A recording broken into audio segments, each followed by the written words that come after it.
여러분들은 학벌이 중요하다고 생각하시나요? 아니면 개인의 능력이 더 중요하다고 보시나요? 저는 아직도 학벌이 중요하다는 의견입니다. 처음 본 사람을 볼 때 학벌만큼 판단하기 좋은 지표는 없죠. 제가 학벌이 좋아서 이런 이야기를 하는 게 아닙니다. 저는 좋은 학교를 나오지도 않았고요. 학벌 콤플렉스가 되게 심했습니다. 누군가 어느 대학에 다니냐고 물어보면 항상 대답을 피하고 대답을 하고 나서도 너무 마음이 불편했어요. 괜히 내 학벌로 나의 모든 부분을 판단하는 것 같았거든요. 항상 새로운 사람들을 만날 때마다 자신감이 많이 떨어졌었습니다. 이건 저만의 이야기가 아닐 거라고 생각합니다. 불편한 감정은 물론이고 알게 모르게 여러분들도 학벌로 차별들이 많았을 겁니다. 뉴스만 보더라도 학벌 차별에 대한 사례들은 많이 나오니까요. 그래서 이번 영상에서는 사회에서 발생하고 있는 학벌 차별에 대해 한번 알아보겠습니다.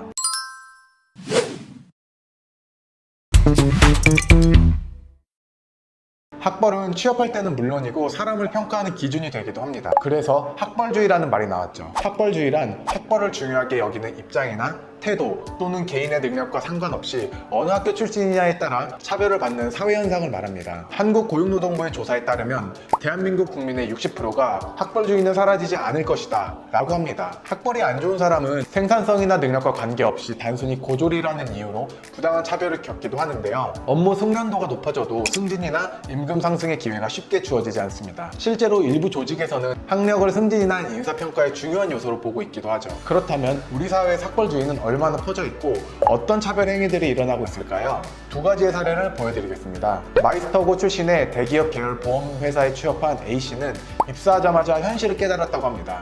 대졸 직후는 입사하자마자 주임이 되지만 A씨와 같은 고졸은 사원으로 시작해서 8년이 지나면 주임, 다시 6년이 지나야 대리가 될 수 있었습니다. 그리고 대졸자 초임 연봉과 1.5배 차이가 난다고 합니다. 승진을 하고 싶어도 고졸이기 때문에 승진의 벽이 있습니다. 이것조차 인사고과에서 상위고과를 받아야 진급이 가능합니다. 이렇게 최종 학력이 낮은 경우 승진 기회가 주어지지 않거나 진급의 한계가 있을 수밖에 없는 거죠. 또 다른 사례도 있습니다. 고등학교를 졸업하고 공공기관에서 인턴으로 일하다가 정규직이 된 고등학교 취업생이 있었습니다. 컴퓨터, 회계 관련 자격증을 10개 가지고 있었고 NCS 시험도 응시해서 66대 1을 뚫고 정직원이 됐습니다. 하지만 본인에게 주어진 업무량은 직무와 관련된 직접적인 업무가 아닌 자원봉사와 같은 캠페인 같은 업무였습니다. 업무회의에도 부르지 않았고 심지어 대졸 직원들은 주임이라는 호칭이 아닌 야 라고 불렀다고 합니다. 이런 일에 지쳐 휴직이나 사직하겠다고 밝혔지만 돌아온 건 잦은 인사 발령이었고 결국 입사하고 5년 만에 회사를 그만뒀다고 합니다.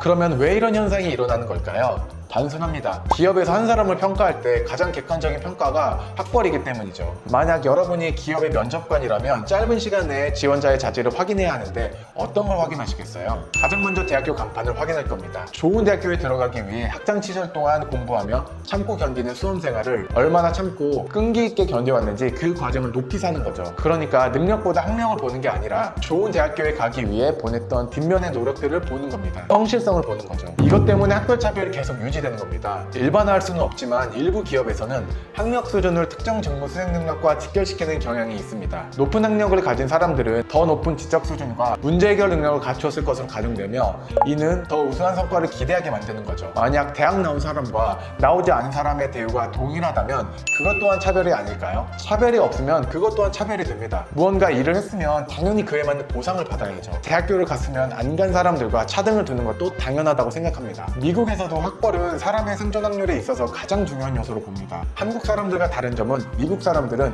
같은 대졸이라도 출신 학교의 수준에 따라 연봉이나 승진, 정리해고, 순서 결정에 차등이 있다는 것을 순순히 받아들입니다. 인간은 평등해도 인생은 평등하지 않다는 것을 받아들이기 때문이죠.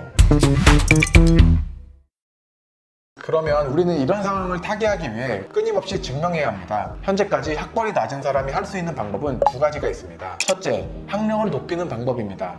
수능이나 편입으로 대학에 들어가는 건 현실적으로 어렵습니다. 합격을 하더라도 직장을 다니면서 학교도 다닐 수 없기 때문이죠. 그래서 야간대학교를 알아보는 분들도 많이 계신데요. 야간대학교는 많이 없어지고 있습니다. 수업이 오후부터 시작되기 때문에 퇴근 시간이 맞지 않는다면 야간대도 좋은 대안은 아닙니다. 그래서 직장과 병행하면서 할 수 있는 현실적인 방법은 사이버대학교나 학점은행제를 통해 학위를 취득하는 방법입니다. 방송대도 온라인으로 진행되지만 오프라인 출석도 있고 과제와 시험이 쉽지 않아서 졸업까지 기간이 길기 때문에 대학교에 제외했습니다. 사이버대학교와 학점능제는 둘 다 온라인으로 학위를 취득할 수 있습니다. 만약 학위 취득 기간을 줄이고 싶다면 학점능제를 선택하는 게 더 낫습니다. 사이버대학교나 학점능제로 학위를 취득한다고 해서 여러분들의 학벌이 좋아지는 건 아닙니다. 하지만 지금 여러분들의 최종 학력이 학사학위가 될 수는 있는 거죠. 둘째, 경력을 쌓는 방법입니다. 대학 교육이 반드시 필요한 학문도 있지만 정형화된 대학 교육보다 현장에서 실무적 경험을 통해 축적된 지식이 더 가치 있는 경우가 많습니다.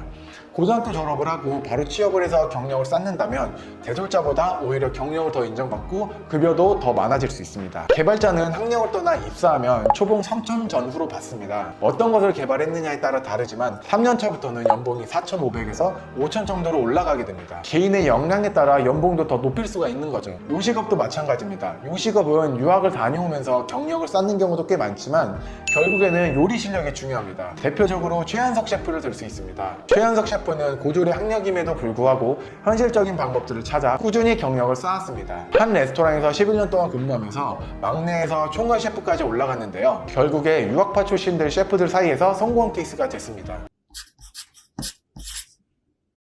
아직은 고졸과 대졸의 차이가 존재합니다. 우리나라는 세계에서 사례를 찾아보기 어려울 정도로 고학력자들이 많은 사회인데요. 고졸자와 대졸자의 임금 차이나 개인적 대우 등을 우리나라에서 비교한다면 우리나라는 아직 학력 차별이 존재한다고 할 수 있어요. 이런 것만 보더라도 학력이 높아서 손해보는 경우는 거의 없는 것 같습니다. 여러분들의 생각은 어떠신가요? 댓글에 의견 남겨주시면 감사하겠습니다.